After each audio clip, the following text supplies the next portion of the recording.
बोलो साईनाथ महाराज की जय। ओम साईनाथ आय नमः। प्रिय भक्तों, गुरु वह है जो हमें अंधकार से प्रकाश की ओर, अज्ञानता से ज्ञान की ओर और मृत्यु से अमृत की ओर ले जाता है। गुरु प्रतीक है ज्ञान रूपी प्रकाश का। गुरु के भीतर विराट आकाश मौजूद है तो रत्नों से परिपूर्ण सागर की गहराई भी विद्यमान है। गुरु देने की भाषा जानता है, गुरु समझाने का हुनर भी जानता है। गुरु बिना बोले बहुत कुछ कह जाता है। गुरु शिष्य से कुछ छीनता भी है तो भले ही उसके भले के लिए। गुरु की हर हरकत, हर निर्णय, हर क्रिया प्रतिक्रिया शिष्य की भलाई के लिए होती है। गुरु का हर इशारा, हर कदम महत्वपूर्ण होता है। उसका कोई रहस्य, कोई राज, कोई सीख, कोई भलाई छिपी होती है। क्या ज़रूरत है उसे भीतर की आँख से देखने की। शिष्य को हर यात्रा में, हर उपलब्धि में, हर भाव भंगिमा एवं रूपांतरण में गुरु का योगदान होता है। जो दिखता नहीं है वह जड़ों की तरह शिष्य के जीवन में सदा संलग्न रहता है। यही गुरु का आकर्षण होता है और यही गुरु का जीवन में चमत्कार। गुरु केंद्र है और शिष्य परिधि। बिना केंद्र के परिधि नहीं और बिना गुरु शिष्य का वजूद नहीं होता है। गुरु का हृदय धरती की तरह विशाल होता है, कहीं कठोर तो कहीं संवेदनशील। गुरु ऊर्जा का भंडार है। गुरु अपने ज्ञान और अपने अनुभव को स्थानांतरित करने की, सौंपने की कला जानता है। गुरु इस सृष्टि को बनाने वाले का मानवीकरण है। गुरु की देह मंदिर है जिसमें साक्षात परमात्मा विराजते हैं। गुरु बांध है परमात्मा और आत्मा के बीच का। गुरु माध्यम है जिसके सहारे परमात्मा अंतस में उतरता है। गुरु आशा की किरण होता है जिसके सहारे शिष्य पनपता है। गुरु माला की वह डोर होता है जिसके सहारे शिष्य प्रभु के गले से लिपटा रहता है। गुरु का यही गुरुत्वाकर्षण शिष्य को गुरु से सदा बांधे रहता है। प्रिय भक्तों, जब किसी के जीवन में सद्गुरु का पदार्पण होता है तो वे अंतराकाश का सूर्य प्रदीप करते हैं। इस सूर्य के प्रभाववान प्रकाश में प्राण चेतना सक्रिय हो जाती है। उसी के प्रभाव अथवा सुमिरन से ऊर्जा शक्ति उधर्वगामी होती है। जीवन में ऋतुराज वसंत के समान इंद्रधनुषी छटा बिखर जाती है। चूँकि जीव को निम्न स्तरीय विषय वासनाओं की लत लग चुकी है, अतः उसकी ऊर्जा शक्ति बारंबार अधोगामी हो जाती है। ऐसा होते ही साधक के आध्यात्मिक अनुभव कम होने लगते हैं। इसलिए आवश्यक है कि साधक सदैव सतर्क रहे, निरंतर ध्यान साधना द्वारा प्राण चेतना को जागृत व सक्रिय रखे। सावधानी व सतर्कता हटते ही उसकी ऊर्जा शक्ति का वासनाओं द्वारा हरण हो जाएगा और यह हरण आध्यात्मिक मूर्छा से कम नहीं होता है। एक दिन शाम के समय स्वामी शरणानंद सड़क के किनारे ध्यान की गहराइयों में निमग्न थे। उन्होंने बाबा और राधा कृष्ण माई को आकाश में घूमते हुए देखा। अचानक उनके मन में विचार आया, बाबा ने मुझे सब विद्याओं की विद्या, राजविद्या, ब्रह्मज्ञान प्रदान किया जो अत्यंत गोपनीय है, पवित्र करने वाला और श्रेष्ठ ज्ञान है। जिस ज्ञान के अनुभव के लिए किसी प्रकाश के माध्यम की जरूरत नहीं, वह इंद्रियों के बिना भी अनुभव गम्य है, जो कि धर्मानुकूल है।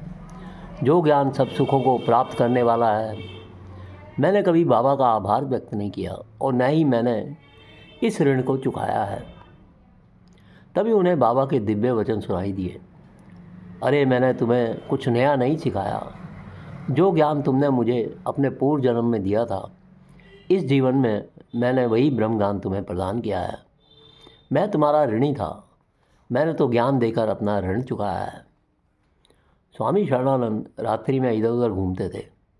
एक अवसर पर कोपरगांव को जाने वाले मार्ग में वे एकांत स्थान पर बैठकर साधना करने लगे। अचानक उन्हें राधा कृष्ण माई का स्वर सुनाई दिया, काका और मैं तुम्हें ढूंढने आएंगे। स्वामी जी बोले, काका को साथ लाने की कोई ज़रूरत नहीं है, लेकिन आप आ सकती हैं। कुछ घंटे बीतने के पश्चात काका और माई हाथ में लालटेन लेकर उन्हें ढूंढते हुए वहाँ पर आए। माई बोली, वामन्या, तुम ऐसा क्यों करते हो? तुम यहाँ क्यों बैठे हो? शरणानंद बोले, जैसे ही मैं वापस आने लगा मैंने यहाँ प्रकाश का एक दिव्य पुंज देखा। तभी मैंने एकनाथ महाराज जी का एक भव्य मंदिर देखा, इसलिए मैं यहाँ बैठ गया। वास्तव में कोपरगांव के रास्ते में एकनाथ महाराज जी का कोई मंदिर नहीं है। शिरडी पहुँचने पर माई बोली, तुम अलौकिक व्यक्ति हो, क्योंकि तुम मेरे गुरु एकनाथ महाराज को अपने साथ लेकर आए हो। ये भक्तों, ईश्वर को हम स्वयं प्राप्त नहीं कर सकते, इसके लिए एक सद्गुरु नितांत जरूरी है। गुरु ही वह माध्यम है जो हमें ईश्वर से मिला सकते हैं। इसी प्रकार भगवान श्री राम गुरु वशिष्ठ जी के शिष्य हुए। श्री कृष्ण ने श्री दुर्वासा से ज्ञान दीक्षा प्राप्त की। भगवान श्री कृष्ण जब अर्जुन को ज्ञान देते हैं तब वे कहते हैं, हे अर्जुन, मैं तुझे वही अव्यक्त योग बताता हूँ जो योग मैंने विवस्वान को बताया था। विवस्वान ने वही योग मनु को दिया और मनु से वह ज्ञान इक्ष्वाकु को प्राप्त हुआ था। यदि हम माया और भ्रम के जाल से निकलकर आनंद को प्राप्त करना चाहते हैं तो हमें एक पूर्ण सद्गुरु द्वारा ब्रह्म ज्ञान प्राप्त कर ब्रह्म ज्ञान की ध्यान साधना करनी चाहिए, जिससे न केवल आनंद की अनुभूति अपितु मोक्ष की प्राप्ति भी संभव है। मोक्ष और सुख की प्राप्ति मात्र आध्यात्म ज्ञान से ही हो सकती है, अन्य किसी कर्म से नहीं हो सकती है।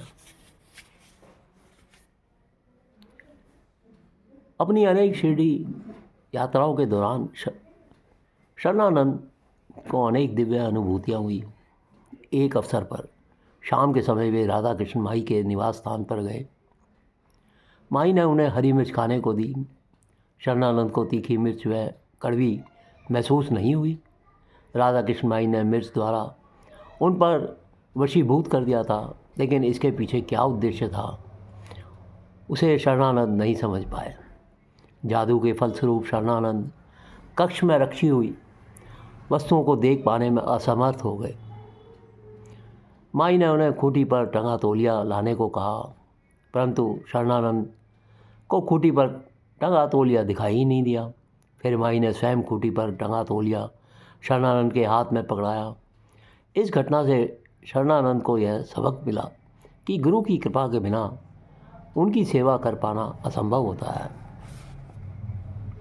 कुछ दिनों के पश्चात शरणानंद शिरडी की बाहरी सीमा पर नहर के समीप जा बैठे।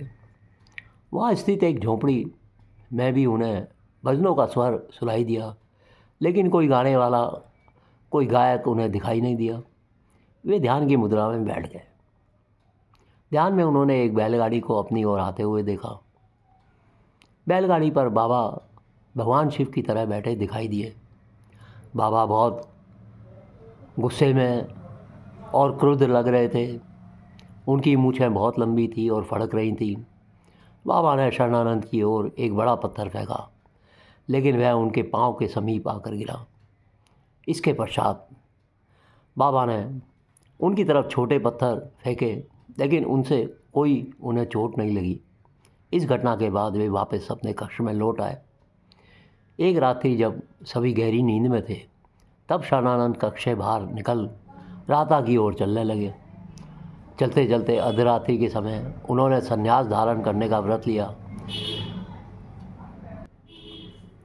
रात्रि के गहन अंधकार के कारण उन्हें मार्ग में आगे कुछ भी नहीं दिखाई दे रहा था। जैसे ही उनकी नज़र आकाश की ओर गई, उन्हें स्वर्ण में सूर्य उदित होता हुआ दिखाई दिया। उन्हें ऐसा आभास हुआ मानो सूर्य नारायण ने अर्धरात्रि में प्रकट होकर उनके संन्यास लेने का विचार को सहमति प्रदान की है। उन्होंने शास्त्रों में ऐसा पढ़ा था कि सूर्य रात्रि में भी प्रकट होता है, और आज उन्हें इसका स्पष्ट प्रमाण भी मिल गया था। वे राता में नदी किनारे एक वृक्ष के नीचे जाकर बैठ गए। कुछ ही समय पश्चात नदी में से एक ब्रह्म राक्षस प्रकट हुआ।